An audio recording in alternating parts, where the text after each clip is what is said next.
Aubert. Oui, merci, Monsieur le Président. Non, on ne va pas commencer. Merci, Monsieur le Président. Je suis un peu surpris de la réponse qui est faite sur le banc des ministres. Soit, si vous voulez, vous parlez d'activités essentielles et non essentielles, qui va être un terrain glissant. Parce que quand on prévoit sur une attestation la dérogation essentielle pour aller faire pisser son animal de compagnie dans la rue, mais qu'on considère qu'aller prier pour celui qui est croyant n'est pas essentiel, c'est une distinction que je me garderai bien de faire, et je pense que vous ne prospérerez pas longtemps sur ce type de discrimination.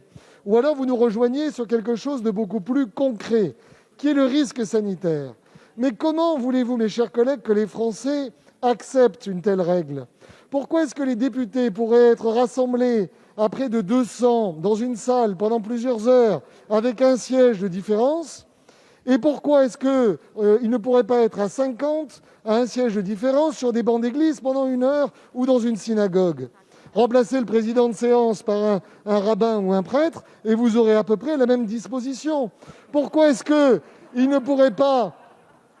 Pourquoi est-ce on pourrait rassembler les enfants pour aller à l'école pendant toute une journée et on ne leur permettrait pas ensuite d'aller dans une salle fermée pour une catéchèse? Je crois donc, si vous voulez que ce confinement provoque un esprit de civisme, il faut que les règles soient justes, équitables et justifiées par un risque sanitaire. Et en l'occurrence, si on a été capable de faire les fêtes de la Toussaint, on est capable, en prenant des protocoles dérogatoires, des protocoles de protection, d'assurer la liberté de culte dans ce pays.